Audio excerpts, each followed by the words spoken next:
kur diskutojmë për partnerët, më ndihmon shumë. Babi është duke bërë punën e vet tek fëmia, patjetër që kjo gjë përkthehet tek ty si ndihmë.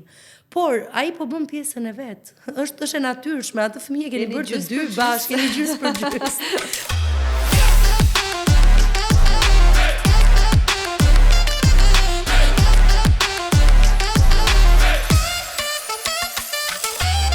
Ja ku jemi sërish në mamë, kësaj here vjen mami I 2 gocave, por binjakeve. Është Ristafili, në fakt ajo e ka nisur me Gaia's Fertility Blog dhe sigurisht do të na flasi për gjithë historikun e saj, edhe pse ju e keni ndjekur aq shumë çdo ditë në blogun e saj, në Instagramin e saj, por sot ndoshta do t'i futemi pak më shumë në detaje historisë së saj të bukur, suksesit të lumturisë mes dy vajzash tashmë, apo jo. Faleminderit që je sot këtu. Faleminderit Orinda që më krijove një dritare, më njana saj të voglës që unë kam për të folur për eksperiencën time si mame. Si e nisë gjithçka me blogun? Atëherë me blogun ka nisur para bebave se unë e kujtoj. E kam nisur, të them të drejtën, në një moment realisht të vështirë për mua, sepse në vizitat që ne kishim bërë rutinë, sepse ishim duke u përpjekur për një bebe, në shumë mjek më thonin që do ta kisha të vështirë, pothuajse të pamundur pjesën e konceptimit. Dhe blogu ka nisur në fillim me ato ndjesitë dhe përjetimet individuale të mijat, që e gjeta veten që Zoti nuk më kishte zgjedhur vetëm mua, kishte edhe mama të tjera aty jashtë që në konceptin e vet ishin bërë mama përpara se një fëmijë të vinte në jetë. Dhe kështu e kam nisur, pastaj blogu mori tjetër rrjedh. Edhe është aty ku është sot që ndihmon të paktën psikologjikisht me një pjesës tjetër gjitha ato vajza që e vuajnë të njëjtën gjë. Mua më intereson të di shumë përpara se të shkojmë edhe tek vajzat, tek rritja e tyre, tashmë janë 2 vjeç e gjys, 2 vjeç. Kështu që do flasim edhe për rritjen e tyre, çfarë ke përdorur të gjitha si çdo ditë që tashmë është me to, por përpara kësaj ajo që pa diskutim edhe për ta ndarë me nënat me shumë interes edhe për mua njëkohësisht është gjithë përpjekja jote për të bërë nën. Gjithë problematika jote, cilat ishin problematikat, përballja, dështimet, mërzit, lumturit. Në një vizitë rutinë, pasi kishim bërë ato tentimet tona, mjeku më sugjeroi laparoskopin. Për të parë edhe tubat se në çfarë gjendje do ishin, sepse nuk po gjenim një shkak tjetër të drejtuar infertilitetit. Pas kryerjes së laparoskopisë, u arrit me sukses që mund të më thoni në fund të ndërhyrjes që konceptimi mund të ndodhi dhe në mënyrë natyrale dhe pse mund të kërkojë shumë kohë. Por gjatë kësaj etape që ne po vazhdonim edhe po tentonim, mua më doli një problem tjetër që ishte prolaktinemia. Prolaktina e lartë, thënë ndryshe, është një tumor që është beninj, jo malign, dhe gjendra ime me prolaktinës ishte aktivizuar dhe thënë në mënyrë popullore, trupi e detektonte që unë isha shtatzan dhe kjo është arsyeja pse unë nuk po ngelja. Dhe kjo fazë ka qenë më e vështira për ta balancuar edhe për ta sjellë në atje ku duhej për konceptim. Në momentin që ne në sajt të medikamenteve edhe gati një vit I plot me gjitha të mërzin që po më pyesje dhe atë fazën e dështimit, me këtë dyshimin që a do bëjmë ndonjëherë ndodhi mua. Ndodh rëndom kjo gjë. Në momentin që ne mundëm të normalizonim prolaktinën, atëherë unë vendosa që të hyja IVF-it dhe mos të prisja më për një tentim natyral. Si e normalizove? Mes medikamentesh, ka qenë e vështirë pjesa e normalizimit sepse mua medikamenti që jepet për rënien e prolaktinës mua nuk më bënte punë. Dhe një ndër indikatorët kryesor është stresi për prolaktinemin, që patjetër është prezent kur ti je në këtë situatë. Dhe pastaj e kam normalizuar me një produkt bimor shumë më të lirë se ai që isha duke përdorur, se dua ta theksoj këtë pjesë. Që nuk e prisja me thënë të drejtën. Kam bërë një vizitë me një endokrinologe në Itali, ajo ma ka sugjeruar, dhe pash që vlerat e mia brenda një muaji përdorim shkuan aty ku duhet I ishin. Nga 120 vlerat e prolaktinës në 8 ose 9, ku maksimumi normës është 25. Dhe këtu pastaj filloi dhe blogu që të merrte tjetër rrjedh, sepse duke munduar të krijoj një database mjekësor me ato vajza që njëja që kishin problematika, filluam të testonim edhe me ginekologun që u ndiqesha në atë kohë, rastet se sa ndryshim do kishte në nivel hormonal. Dhe pati realisht shumë sukses dhe blogu funksionon edhe për këtë pjesë momentalisht. Për këtë pjesën tani që ti sugjeron dhe vajzave. I sugjeroj me një suportit, monitorimi që është shumë i rëndësishëm, sepse është ndryshe të shkosh në farmaci dhe të marrësh një suplement dhe të tregojnë përdorimin dhe kaq, por të ndjekësh dhe të monitorosh, të shikosh ndryshimet nga fillimi deri në fund të produktit, të kesh një bashkëbisedim, ato ndryshimet që mund të ndodhin në trupin e femrës, mënyra se si reagon në trup. Kjo është një vlerë e shtuar e blogut që unë kam zgjedhur të bëj këtë lloj marketingu më shumë se sa të hedh një produkt në faqe dhe të pres që ai produkt të shitet. Dhe përgjithsisht, vajzat të cilat vinë tek ti me këtë problem dhe ti sugjeron këtë medikament, çfarë kanë hënë ulët, kanë të njëjtin problem si çfarë ti, kanë Viteksi ka një sër policistike, të gjitha këto. Viteksi ka një sër problematikash të infertilitetit që mund të veprojë. Gjë e parë që është prioritet është se mund të bëjë të njëjtën punë si kontraceptivi, por pa përmbajtur hormone. Që do të thotë që nga rregullimi i ciklit në rastin e femrave që kanë vezoren polikistike, që nga problemet me FSH-in, LH-in që mund të sjellin një menopauzë të parakohshme. AMI-ja e ulët duke bërë që në ovulacion të ketë më shumë vezë që të kenë kualitet dhe të kenë përmasat e dura që konceptimi të ndodhi. E vetmja gjë që Viteksi nuk vepron dhe nuk mund të bëjë dot punë është inflamacioni i tubave, sepse në momentin që tubat nuk janë të lirë që shtazania të ndodhi, është e pamundur që të bëhet nëpërmjet Viteksit. Kjo ka qenë pra dhe kush ka qenë rasti më Kam pasur 2 raste që i kam në mendje. Një rast ka qenë me një AMH 0.4, që është relativisht infertilitet prej AMH-s dhe është vlerë ulët, dhe ka qenë 42 vjeçe. Dhe sot ka një bebe që e ka 1 vjeç edhe ka gocë. Dhe një rast tjetër ka qenë një vajzë nga Elbasani, edhe ajo kishte tentuar disa herë me IVF për të konceptuar një shtatzani dhe pas 7 vitesh tentim ka ngelur gjatë përdorimit.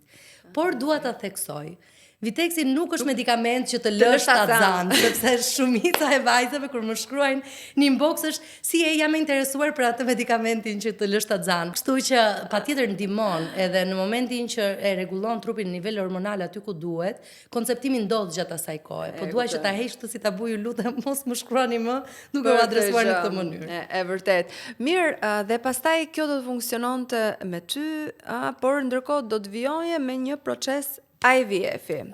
Patjetër, do vijoja me IVF-in sepse unë kam pas një nga tubat të bllokuar dhe nga laparoskopia për inflamacionit ishte e pamundur dhe do më duhej një kohë më e gjatë. Por Viteksi më ndihmoi që unë të hyja në IVF.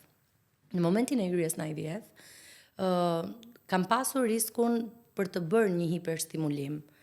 Dhe kjo ka qenë frika ime më e madhe, sepse her pas here vezoret e mia kishin tendencë polikistike, por jo me diagnozë të konfirmuar. Dhe atëherë kur ne do ta nisnim IVF-in, ka qenë kjo si problematik. Kam provuar edhe cikël natyral IVF-i, por gjatë marrjes së vezëve ato janë qartë që do të thotë pas stimulim.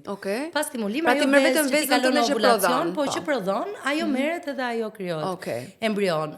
Mund të jetë një rrugë më e gjatë patjetër, por që tek unë e provova 2 herë dhe nuk rezultoi. Dhe pastaj arritëm në stimulimin që bëm për Lunën dhe për Novën, që ishte relativisht i suksesshëm.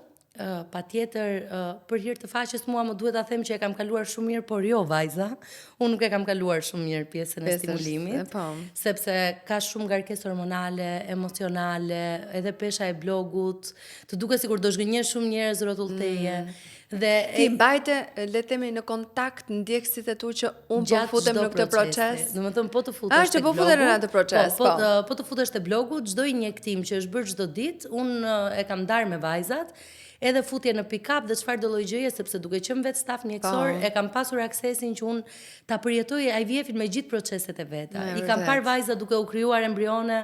Domethënë ka qenë tjetër ndjesi, ndoshta them unë për atë që kam përjetuar, edhe më e bukur nëse thjesht do kisha një test në dorë dhe do e merrja vesh që isha shtatzan. E kam përjetuar çdo etapë dhe e kam ndarë çdo etapë. Çdo etapë dhe ka qenë e vështirë hormonalisht.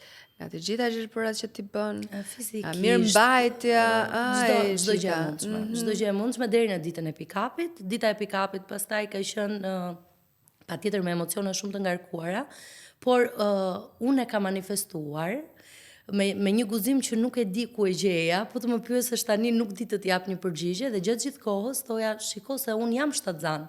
Që kur ju futa IVF dhe trajtoja veten si shtatzan. Dhe nuk e kam besuar në asnjë moment dhe nuk isha përgatitur për të kundërtën që unë nuk do merrja një test pozitiv shtatzanie. Kuptoj. Dhe kjo është një gjë shumë e mirë, se edhe për mua ka funksionuar manifestimi. Manifestimi, dhe në fakt ato ditët kur ti bëre kalimin, transfertën. Thonë që kur bën transfertën, paktën nga ato që kemi parë në internet, ne s'kemi McDonald's, po hajnë patate të skuqme. Jo, unë kam çfarë është kjo? Për herë të parë. Për herë të parë në jetën time unë kam qenë shumë e kujdesshme gjatë transfertës, po edhe kur gocat ishin transferuar, sepse duhet një kujdes me ushqimin patjetër. Duhet kujdes në mosngritjen e peshave. Duhet ta trajtosh veten normalisht në ato gjëra që ti bën për ditë, thjesht duhet të jesh më i kujdesshëm për ta trajtosh veten si shtatzan. Dhe unë vërtet e kam trajtuar veten si shtatzan. Po çka ke ngrënë momentin e parë që doresh atë? Tani, çka kam ngrënë? Unë jam çikam se më të drejtën. Në atë periudhë kam ngrënë pak më shumë, patjetër që shëndetshëm, por që nuk kam pas ndonjë nep specifik. Nuk e pasur. Dhe si ishte ai momenti kur morët vesh? Kur e kam marrë vesh, kam qenë me shoqen time të ngushtë, Harën, edhe nuk dënjoja që ta hapja atë emailin për beta HCG-n dhe ajo që nuk e kishte as iden se nuk ka një bebe, nuk e kishte iden e vlerave dhe më thotë, shiko Eris, këtu ka dalë 5.7, po unë nuk e di apo si e, dhe unë në mendjen time që thoja, okay, 0 deri në 5 je shtatzan. Kam qenë në gjendje të fikti në ato momente dhe nuk u ftillova fare që çfarë po ndodhte dhe më thotë, "Moj ti je Terezia apo jo je shtatzan, e di që je shtatzan?" Dhe ngela dhe nuk po e besoja me time ndërsa kam parë analizën vet, pastaj kam marrë tim shoq në telefon. I kam thënë dhe tha, okay, e dim që je shtatzan, ke 2 javë me të ndonjë që je shtatzan, hajde në shtëpi tani se e flasim. Dhe ai nuk e ka besuar deri në momentin që ne kemi bërë ekon e parë. Kur kemi bërë ekon e parë dhe kemi dëgjuar pastaj aktivitetin kardiak, aty po që ka qenë një ndjesi që unë nuk besoj se do ta përjetoj ndonjëherë vetëm nëse më bën Zoti me fëmijë prap. Si është ai moment për çiftin? Si është ai moment për çiftin? Shkoj, unë kisha planifikuar që nuk do qaj aty, po është momenti më i bukur që një femër mund të përjetojë dhe momenti më i bukur në çift. Patjetër me shumë emocione.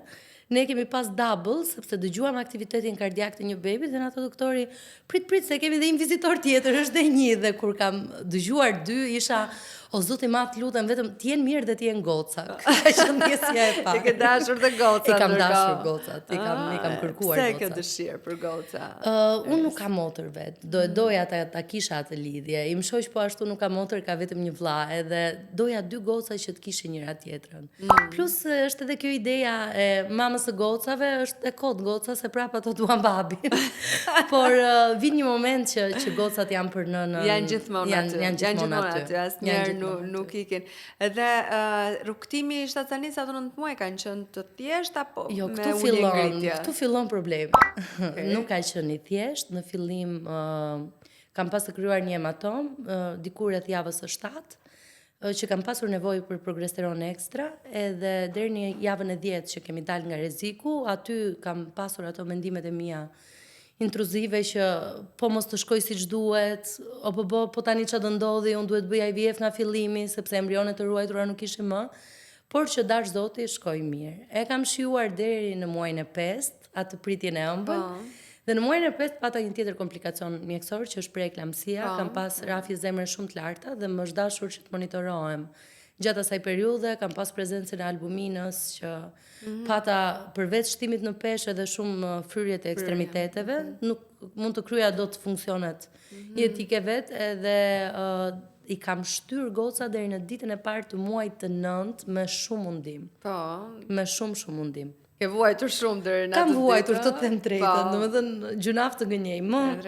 Ndjes, më mirë kam përjetuar shtatzaninë se sa IVF-in, për anën mentale, por që për anën fizike shtatzania për mua ka qenë e vështirë. Edhe kur vendoset për emrat, ishin akoma në barkun tënd apo?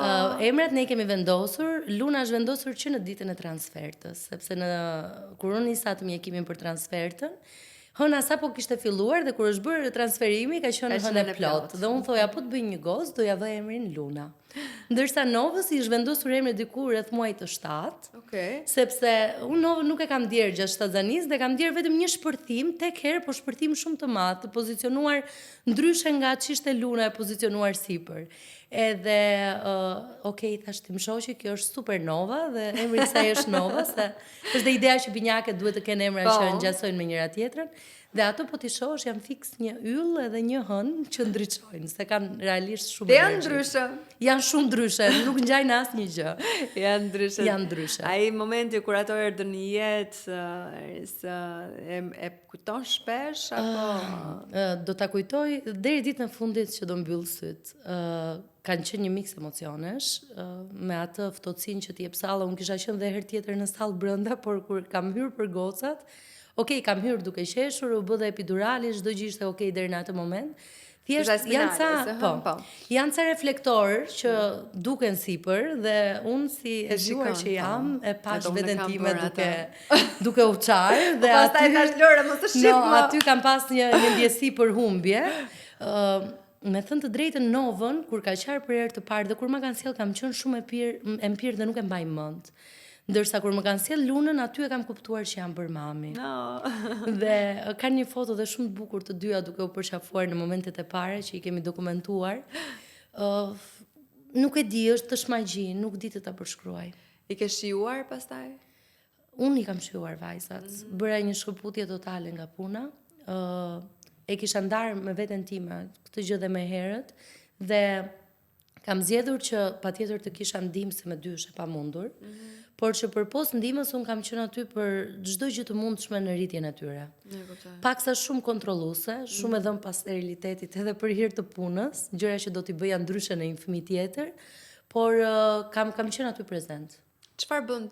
Si ishte ndryshe nga Luna?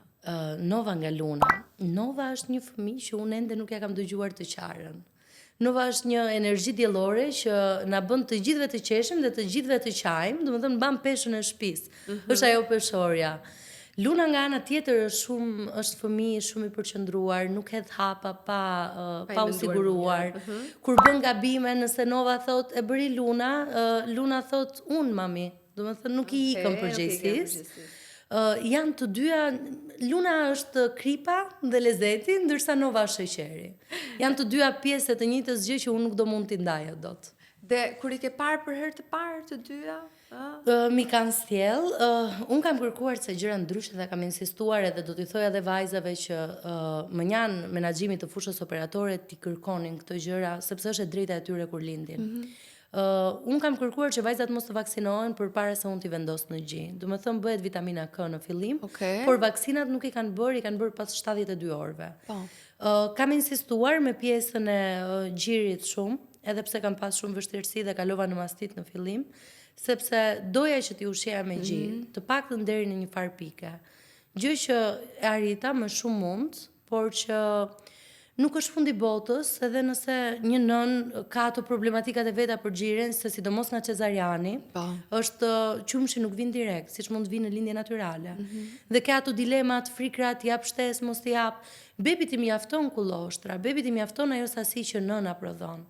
Dhe gjëja e vetme që duhet bërë është që bebi të mbahet sa më shumë në gjë. Dhe që të mësohet me gjirin, por dhe që trupi të prodhojë aq sa është e nevojshme. Kishe marrë instruksionet më përpara, le të themi, nga një e fushës laktacionit, dhe një mami. Kam pasur një konsulent të laktacionit, kam pasur dhe një mami në 10 ditët e para që më kanë ndihmuar, sepse vetë do ishte e pamundur.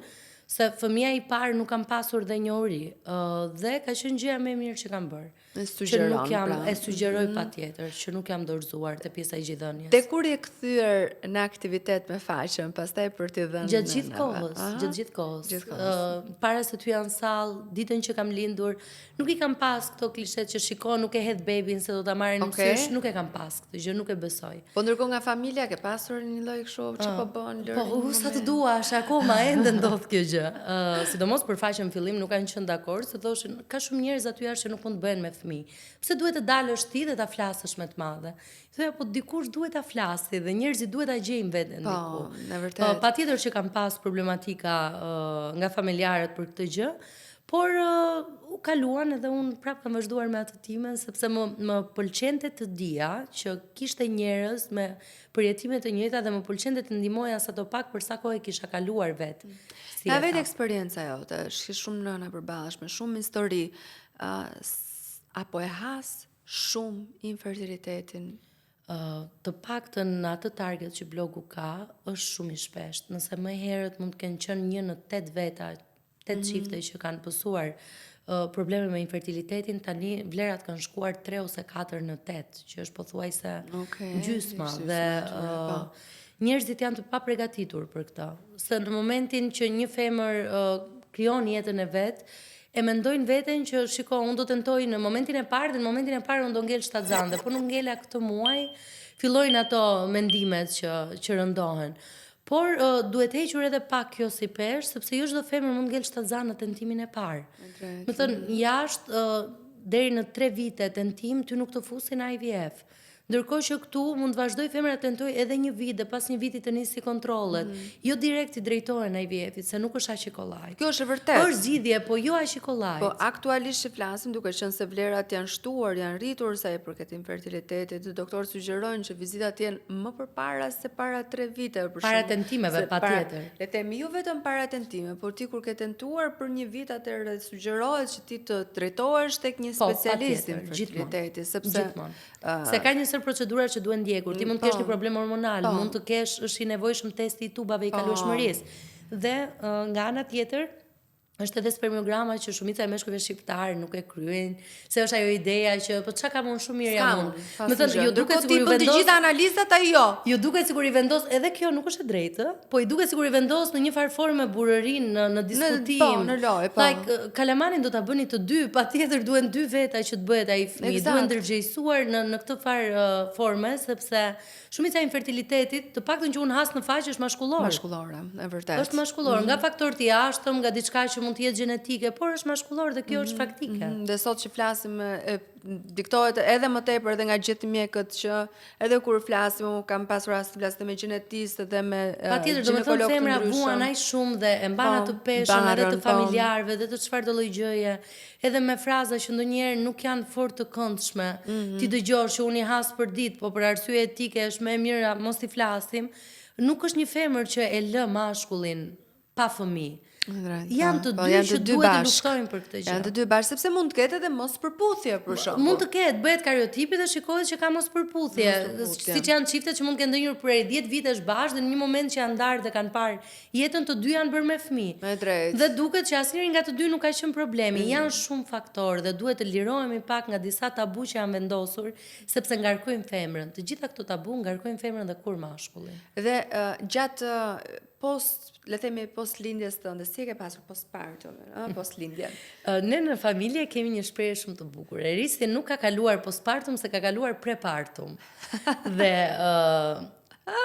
të them të drejtën, kam pasur baby blues, mendoj që çdo nën i ka baby blues, i pranon ose jo. Kanë qenë sekuenca shumë të rralla që janë ftilluar edhe vetëm duke e përgatitur dhe veten me herët se të lindja gocat, që shiko se kjo gjëja është kalimtare dhe ti nuk po mendon kthjellët, dhe janë një sër faktorësh që ti po mendon në këtë formë, por kam pasur prezent. Ndërsa postpartum të mirëfillt nuk besoj se kam kaluar. Vlerë të shtuar ka dhe ndjekja me psikolog, sepse kam qenë në ndjekje me psikolog gjatë gjithë kohës, se nuk doja ta përjetoja. Duhet isha unë e ftilluar për të qenë e ftilluar për vajzat. Sa e rëndësishme është kjo, e them her pas here kur kam mundësi dhe me nëna që e kanë aplikuar si formë, është shumë e rëndësishme përfshirja e psikologut në jetën tënde gjatë kësaj periudhe. Dhe gjatë kohës së infertilitetit, mënyra se si e kalon, duhet nisur që aty. Duhet hequr kjo ideja që psikologu është psikiatër edhe duhet shkojmë atë, nuk mund të shkojmë atje sepse unë nuk kam një problem shëndetit mendor.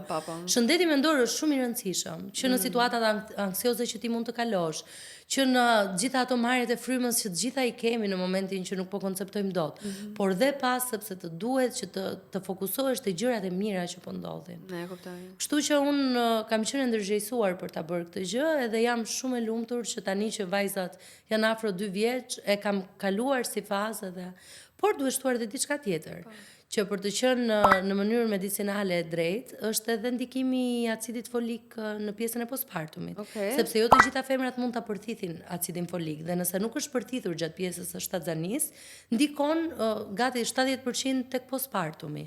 Kështu që është edhe ky faktor tjetër i shtuar. Më janë fikjes së trurit që unë nuk po kaloj.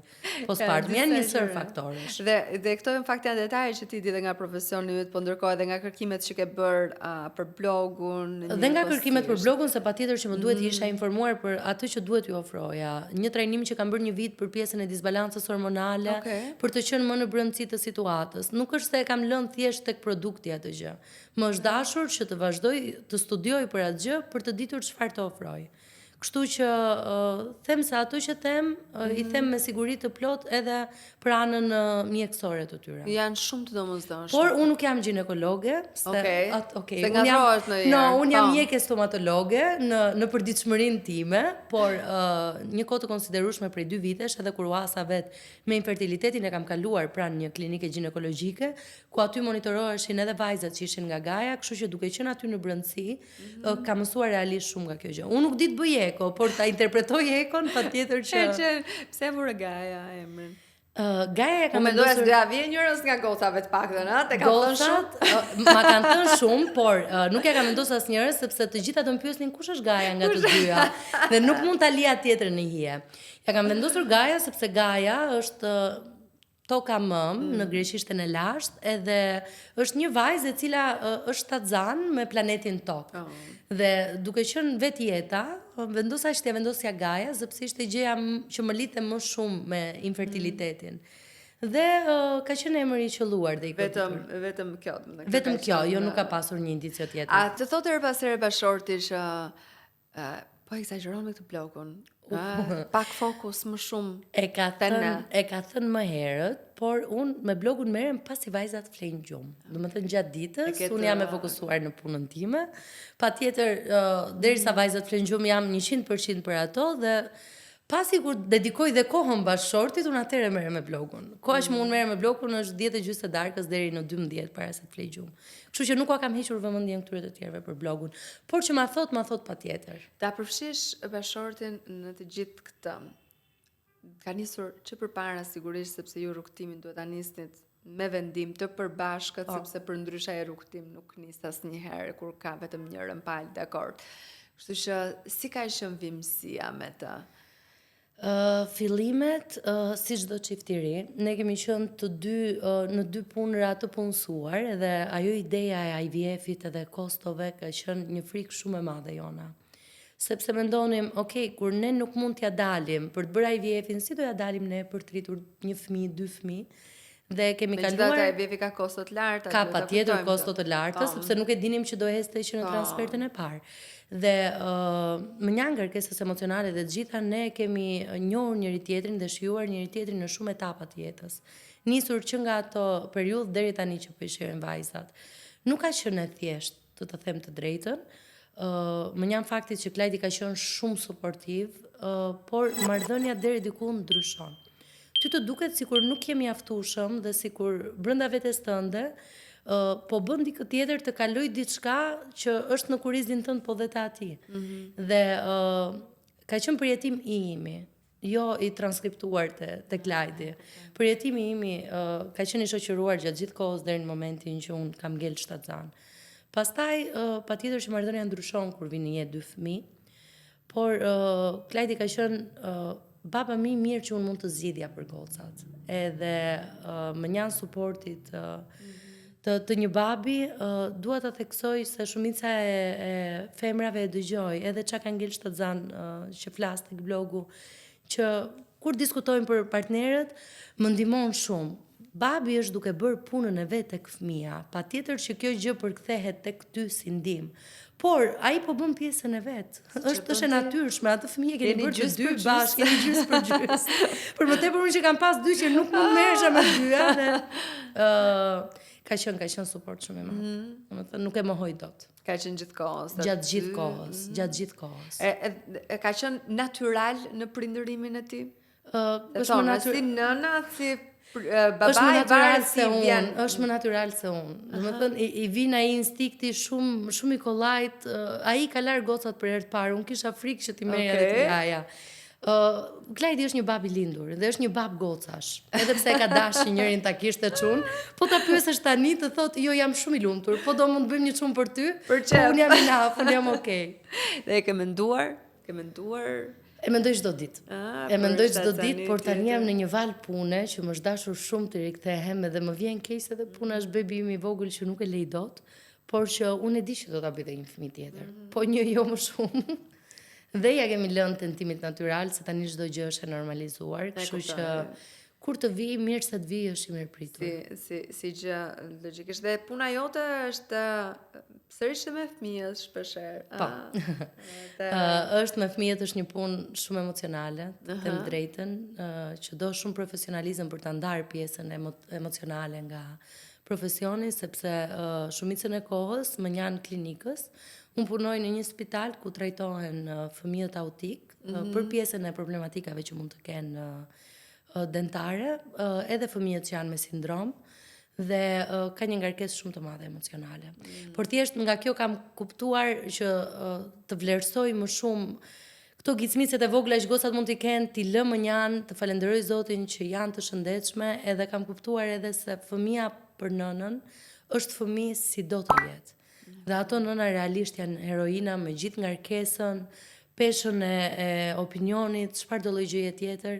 E has për ditë edhe kur shkoj në shtëpi, qëri dhe bëj ato balancat e ditës, them okay, sot ishte një ditë e fituar, sepse një fëmijë që është me spektrum, patjetër që duke pasur dhimbje ndikon edhe në aktivitetin e tij të ditës.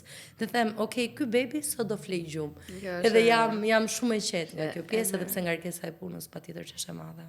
Sa i përket të kujdesit, toksinave, të gjitha atje mjeke, kupton se sa e rëndësishme është në një botë e cila bëhet pisë çdo ditë. Dhe edhe pjesa e infertilitetit ndikohet nga këto faktorë që ne flasim, por jo vetëm për infertilitetin, por edhe në vazhdimsi kur flasim edhe për spektrin e të gjitha këto. Sa e kujdesshme ke qenë ti me gocat, që ti marrësh qoftë produktet, ti zgjedhësh ashtu siç duhet, ke testuar shumë përpara se të marrësh një vendim.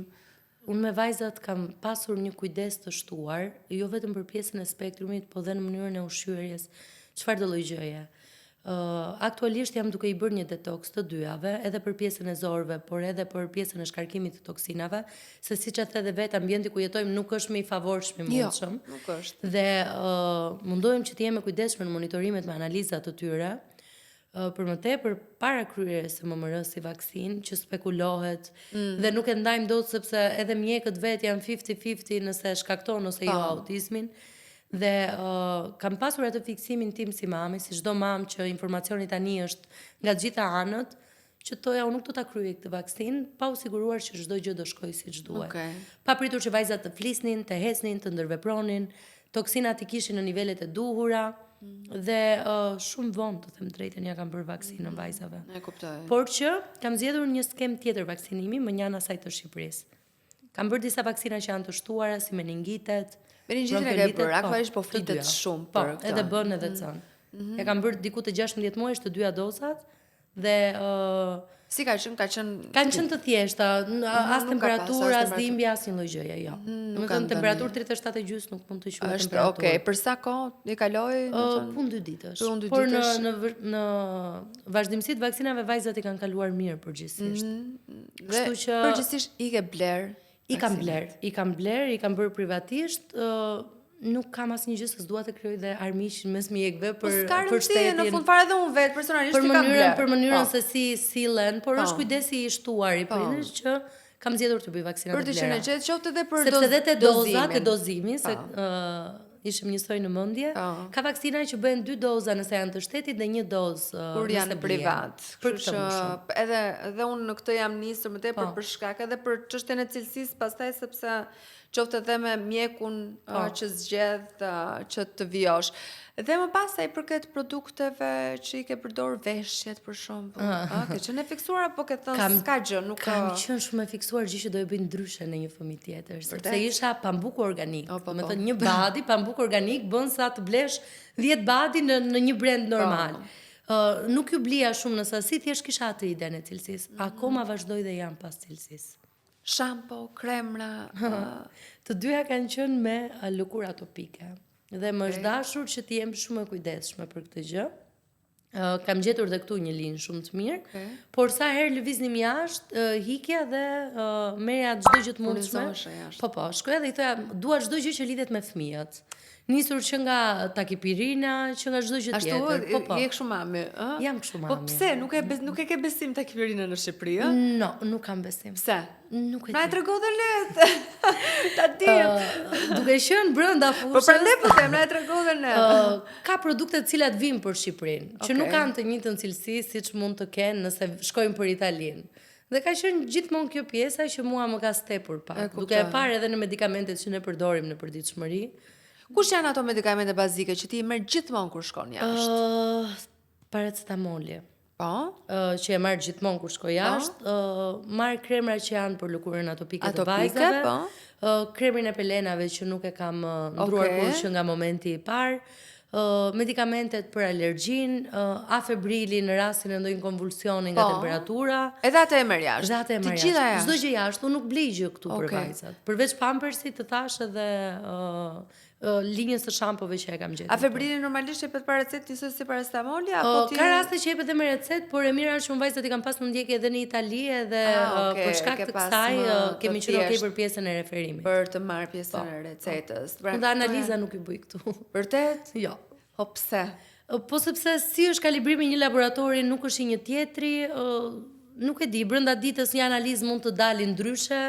Kam ato fiksimet e mia si mami që nuk të vëfaj, absolutisht, sepse edhe vete kam përjetuar her pas here ndryshime nga një, le themi nga një laborator në tjetrin, dhe nuk di kujt i besosh, të ribësh edhe zgjedh më mirë që të shkoj të mbaroj punë me analizat e vajzave jashtë, check-upet, njërë në 6 muaj dhe jam me e qetë në këtë formë. Dhe më beso më shkoj njësoj se në Shqipëri. Njësoj. Dhe ti mendojmë që po bëjmë një udhtim edhe në shkon njësoj si në Shqipëri. Pra edhe check-upet ke vendosur që t'ja bëj jashtë. Aktualisht gocat me pjesën e analizave janë okay, e marrin gjakun, nuk kanë këto shpërtimet emocionale. Nova është ta jep vetë dorën dhe shikon çfarë je duke bërë, sepse ndonjëherë ka rastisur që ka marrë edhe vetë gjakun, e di, por kam lunën që në momentin e parë gjithë spitalin e kthen nga ana tjetër dhe shumë e vështirë për tu menaxhuar. Okej. I kam të dyja. Keni pasur episode të vështira me vajzat? Po, në shëndet, në një moment. Një moment mbaj mend, që ka qenë momenti më kritik, Nova ka qenë diku te 8 muajshe. Dhe unë deri atëherë edhe për frikës së mbytjes, ja jepja ushqimin vetëm pure. Edhe fati që isha edhe unë edhe bashorti në shtëpi, në atë moment ka qenë duke ngrënë supë me oriz diçka e tillë dhe e ka pasur im shoq duke ushqyer. Dhe indaloj totalisht oksigjenimi, unë byt. Unë nxi diku te 1 minutë e gjysmë nuk po merrte frym. Me supë me oriz. Me supë me oriz. Aq e thjesht ishte. Dhe në çdo gjë të mundshme që po i bëja se në ato momente të fshihet dhe truri. Tek fëmia jote se ne menaxhojmë emergjenca për ditë, por te fëmia jote natyrisht nuk dihesh çfarë të bëja. Dhe thjesht di që më kanë humbur ndjenjat dhe kam pas gocën në krah dhe si duket nga tronditja e madhe. Ajo është lëshuar dhe ka përdir ato që ka qenë duke ngrënë, po ai ka qenë momenti më i vështirë, që nuk kuroj ta provoj asnjë prind, por aty ka qenë indicio ime që të nis ushqimin me copa. Sepse bebi e ka vetë instinktin e përtypjes të çfarë do lloj gjëje, që nga ai moment nuk kemi pasur me incidente. Po ky ka qenë momenti më kritik që realisht mendova se humba gocën edhe gjithmonë që i rikthehem e përjetoj. Sa kohë të dashur ta marrësh veten pas atij? Nuk e kam marrë akoma. Gjithmonë. Nuk e kam marrë akoma. Gjithmonë kur kujtohet është i vështirë. Është i vështirë si menaxhim. Çfarë mendove? Jo, unë e quaj të ikur gocën në ato momente. Vërtet, ka qenë edhe tim shoqit ja kujtosh tani, ka qenë moment që nuk ja uroj kujt. Por që është ajo përplasja e parë me diçka që ty të ndodh te trupi jot se te dikush tjetër je i ftilluar. Unë kam punën e tillë që menaxhoj dhe emergjenca. Dhe je shumë ndryshe se kur hyn pjesa emocionale në mes. Dhe pasi kalon koha, fillojnë rriten gocat, fillojnë të nga ana mjekësore, nga ana e shëndetit, e kujdesur me analizat, me ilaçet njëkohësisht, por në përditshmërinë e tyre, në zhvillimin e tyre motorik, psikomotorik, të gjitha këto, si je investuar ti në këtë Ka një pjesë gjë me të mirë të vajzat? pasurit binjak. Binjakët zhvillohen shumë e herët sepse ndërveprojnë me njëri tjetrin. Do të thënë, nëse Luna bën një veprim, Nova është aty për ta imituar pas 2 javësh. Gjithashtu edhe te pjesët e folurës. Edhe pse vajzat nuk kanë pasur ndonjë problem në dukje, sepse unë jam e fiksuar edhe mënyra si lëvizte dorën, do ja atribuoja diçka, janë këto fiksimet e profesionit që nuk të lejnë. I kam ndjekur me logoped çdo 3 muaj, edhe kemi parë që zhvillimi ka qenë aty ku duhet. Por dhe me logopeden në qasin që duhet të kem. Se nuk e kuptoj. Logopeden unë e kam mikesh dhe e kemi në lagje. Dhe gjithmonë rastis, asnjë lloj gjëje në zhvillim. Por gjithmonë rastis ulesha me të dhe i thoja si po ndërveprojnë, si janë. Kam pasur atë idenë që gjithmonë çdo gjëje t'i bëj paraprit. Ato falë Zotit janë të dyja shumë mirë, edhe me zhvillimin për moshën, flasin, ndërveprojnë, kuptojnë çdo gjë. Njërës i ka ardhë goja para këmbëve dhe vazhdon sot e kësaj dite nuk pushon me ato të folurin e vetë, por që janë për marshallat të dyja. Këtë vëtën ka necur mirë Ka qoftë edhe në mirë pjesën edhe në zhvillim dhe nuk kam pas merak nga kjo anë të paktën. Si keni punët me televizorin, me Jemi mjetet ende teknologjike? zero screen time. Nuk keni screen time. Me shumë mundim. I Si ja din ke dalë? këngët të gjitha patjetër. Si ja kam dalë? Ja ashtu. Them se ja kam dalë, por ka qenë ngarkesë patjetër se të duhet ndonjëherë të pishat kafen e mëngjesit rehat, një distraction i vogël, por që kemi pasur gjithmonë ndihmë edhe dikë që mund kujdeset për vajzat aty edhe e kemi minimizuar. Ti ke një eksperiencë ashtu nga 2 vjeçare me vajzat, edhe sigurisht edhe para përgatitore në shtatësania dhe jo vetëm. Çfarë do të ndryshoje tek bebi tjetër? Si do ishte ris bebi tjetër? Shumë më ndryshe. Mund të qeshësh, po duhet ta them këtë se po të them të kundërtën kam dado në shtëpi që do thotë më fal ti e duke folur. Kam pasur fiksimin që rrobat kanë qenë të ndara sipas ngjyrave, që un kur të shkoj, domethënë deri aty arrin fiksimet e mia për gocat. Medikamente duhet të jenë të ndarë në përkosha në bazë të funksionit që kryejnë. Çdo gjë duhet të ketë etiketën e vet. Kur hapet medikamenti do shënohet data kur është hapur, që mos trit mendoj kur e hapa për pjesën e skadimit. Pjesën e gjumit, shumë gjëra. Por do doja që ta arrisja me gjithë. Them se një fëmijë me gjithë është i përballueshëm. 2 kanë qenë të pamenaxhueshëm. Do doja që ta arrisja me gjithë një fëmijë tjetër. Me gjithë. Dhe do isha kthyer në punë më herët. Pse thua këtë gjë? E them këtë gjë sepse kam pas shumë të nevojshme të dilja në punë, për veten time. Nuk dua që mamat të harrojnë kur veten gjatë kohës që bëhen me një fëmijë. Duhet të jenë shumë të qeta psikologjikisht, të kenë një funksion jetik përveç fëmijës dhe dala në punë këtë ta mundson. Të ndërveprosh me njerëz përveç atyre gugatjeve të vogla që janë më të bukura në botë, por unë me vajzat kam nejt 1 vit e gjysmë në shtëpi, kështu që besoj se edhe duhet ta shijosh. E kam shijuar. Ti mezi e kishe pritur atë moment. E kam shijuar dhe fal Zotit edhe prej punës, duke qenë se kam punën time, mund ta menaxhoja dhe mund ta mbyllja, nuk është se duhet jepja dikujt llogari për këtë. Patjetër që nuk jam kthyer në punë me të njëjtën numër pacientësh, por ja ka vlerëtur çdo moment. Mbetemi tek pjesa e infertilitetit. Cilat janë ato që ke dëgjuar më shumë dhe që kanë qenë të gabuara? Mitet e tjera janë fakti që nëse ti ke një AMO të ulët nuk ngel shtatzan. Kjo nuk është e vërtetë. Konceptimi mund të kërkojë më shumë kohë, por patjetër që dhe në infertilitet të ulët, probabiliteti që ti të ngelesh shtatzan është aty dhe qëndron aty.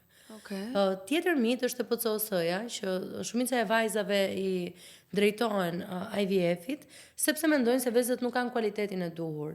Në rastin e PCOS-s ti mund të konceptosh një shtatzani vet.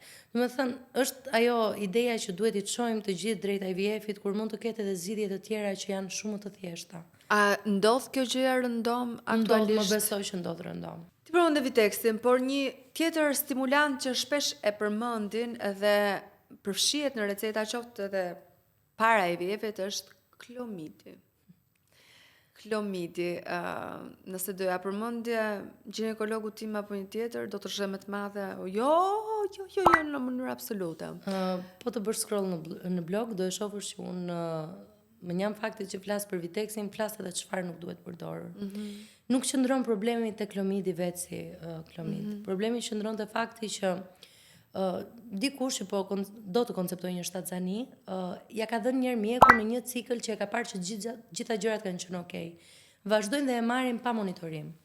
Dhe çdo gjë kur kthehet në karamele si pjesa e kontraceptive është e dëmshme.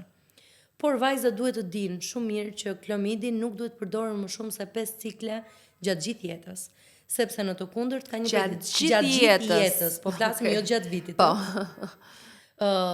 Kur pa monitorim, sepse duhet të jenë hormonet në nivelet e duhura dhe në mënyrë absolute mos të merret pa recetë ose dhe me recet kur ka kaluar kjo si grup ciklesh, sepse predispozita për të kaluar kancer ovarian është shumë i lartë.